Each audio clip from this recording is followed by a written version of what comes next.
Split करने का काम नरेंद्र मोदी जी ने किया है। आइडेंटिटी पॉलिटिक्स बहुत बड़ी चीज होती है उत्तर पूर्वी राज्यों में। मतलब उनकी जो आइडेंटिटी है वो अगर मिट ना जाए, उसको प्रिजर्व करके रखना, स्पेशली ट्राइबल एरियाज में, ये बहुत एक सेंसिटिव मसला है। तो मेघालय और नागालैंड में चुनाव होने वाले हैं, वहां पर ये इशू उठ रहा है। नहीं, मगर उनको अब तो 9 साल में परिचय हो गया है। मीडिया जो हमारे लिए अफवाहें फैलाता था कि हम आएंगे तो आपकी आइडेंटिटी चली जाएगी, आपकी भाषाएं चली जाएगी, उल्टा मोदी जी के आने के बाद लोकल लैंग्वेजेस और स्ट्रेंथी हो गई और मजबूत हो गई। अब प्राथमिक शिक्षा स्थानीय भाषाओं में होने लगी है। और इतना ही नहीं, कई सारी बोलियां, जैसे मणिपुरी है, जैसे यहाँ की बोली है, त्रिपुरा की, कई सारी बोलियों में भी शिक्षा का प्रचार प्रसार बढ़ने लगा है। बोडोलैंड में भी उनकी भाषा में प्राथमिक शिक्षा होने लगी है। तो उनकी आइडेंटिटी को और मुखर कर मजबूत करने का काम भारतीय जनता पार्टी की सरकार ने किया। एक भी राष्ट्रीय पर्व ऐसा नहीं है जिसमें नॉर्थ ईस्ट के कलाकारों ने दिल्ली के प्लेटफॉर्म पर परफॉर्म नहीं किया है। उनके लिए देश भर के अंदर स्वीकृति बढ़ी है। नरेंद्र मोदी जी के लिए कई पत्रकार एनालिसिस करते करते आर्टिकल लिखते हैं, तो मैं पढ़ता हूं कि भाई नरेंद्र भाई ने रोड कनेक्टिविटी बढ़ा दी, नरेंद्र भाई ने एयर कनेक्टिविटी बढ़ा दी, नरेंद्र भाई ने रेलवे से उत्तर पूर्व को जोड़ दिया। ये तो किया ही है प्रधानमंत्री जी ने, मगर प्रधानमंत्री जी ने सबसे बड़ा काम अगर किया है तो उत्तर पूर्व और बाकी के भारत के हिस्सों के बीच में जो मन की दूरी थी उसको समाप्त कर दिया है। आज उत्तर पूर्व के लोगों को मन से लगता है कि भारत के बाकी हिस्सों में हमारा सम्मान है, यहां भारत के लोगों का सम्मान होना चाहिए।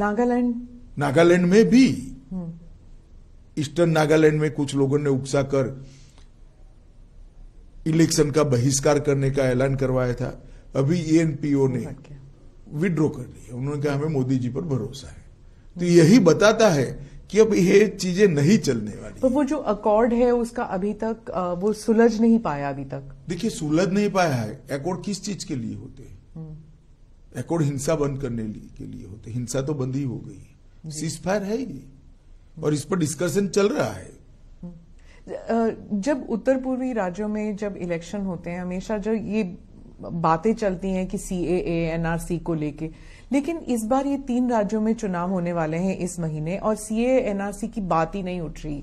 आप भी नहीं उठा रहे और ऑपोजिशन भी नहीं उठा रही। नहीं, हमारा उठाने का सवाल ही नहीं है, क्योंकि यहां पर शेड्यूल 6 और इनर लाइन परमिट से प्रोटेक्टेड लगभग 80% से ज्यादा हिस्सा है, इसलिए इससे प्रभावित ही नहीं होता है।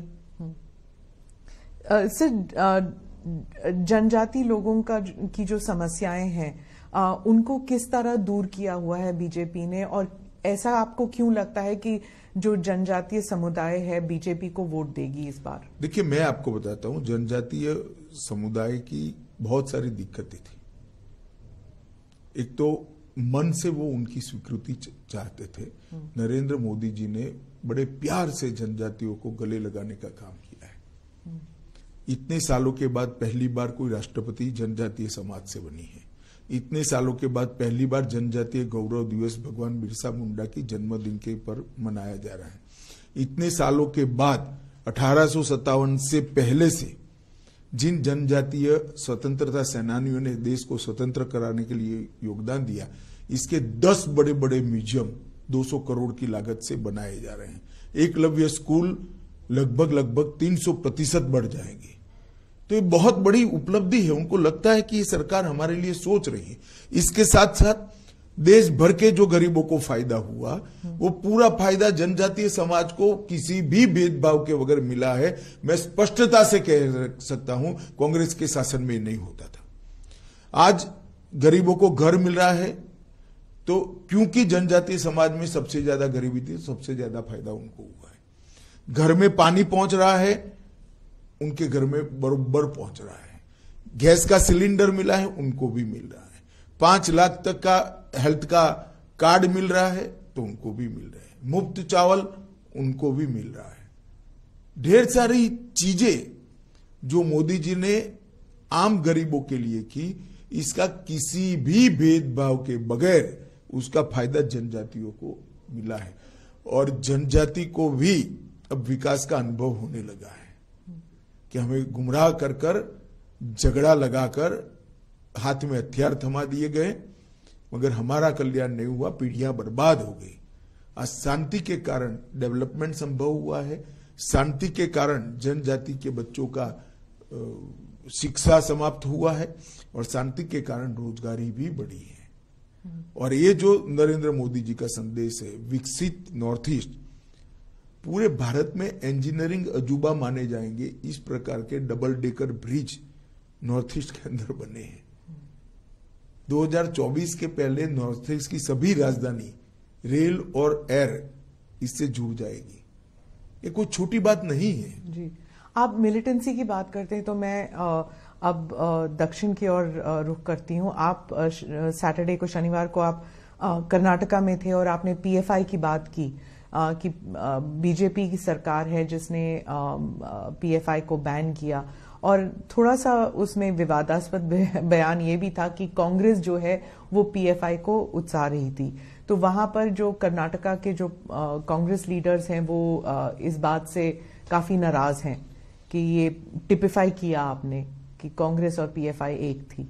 मैंने ऐसा नहीं किया कांग्रेस और पीएफआई एक थी। मैंने ये कहा कि पीएफआई के कैडर पर अलग अलग प्रकार के केस थे, वो केस को समाप्त करने का प्रयास कांग्रेस सरकार द्वारा किया गया जिसको कोर्ट ने रोका है। अब इसमें इनको बुरा लगाने जैसा क्या, या तो आप प्रयास न करते, प्रयास करोगे तो सुनना पड़ेगा। और दूसरी ओर हमने पीएफआई को बैन किया है, सफलतापूर्वक बैन किया है। और मैं मानता हूं कि पीएफआई इस देश में धर्मांधता और कट्टरता बढ़ाने वाला ऑर्गेनाइजेशन था। टेररिज्म का एक प्रकार से रॉ मटेरियल तैयार करने का वो लोग प्रयास कर रहे थे। कई ऐसे डॉक्यूमेंट मिले हैं जो बताते हैं कि इनकी गतिविधियां देश की एकता और अखंडता के लिए अच्छी नहीं थी। तो हमने वोट बैंक की पॉलिटिक्स से ऊपर उठकर इस पर कठोरतापूर्वक बैन लगाने का फैसला किया है। पर इतने साल क्यों लग गए? मतलब सब जानते थे, खासकर कर्नाटका में सब जानते थे कि पीएफआई जो है वो टेररिज्म के साथ थी। देखिए, एक समय था जब पीएफआई दक्षिण कर्नाटक और केरल का प्रॉब्लम था। जब हमने बैन लगाने का फैसला दिया इस वक्त कि पीएफआई ने देश भर में अपना काम फैलाने का शुरुआत भी कर दी थी, काफी हद तक फैला भी चुके थे। और कुछ इस प्रकार की एजेंसियों के पास सूचनाएं भी आई जिसमें देरी करना या शंका का लाभ देना ठीक नहीं था। इसलिए हमने इस पर निर्णय किया और कठोरता के साथ बैन लगाया है और बहुत अच्छे तरीके से समाज में कोई रिएक्शन आइदर और साइड से नहीं आया। जी।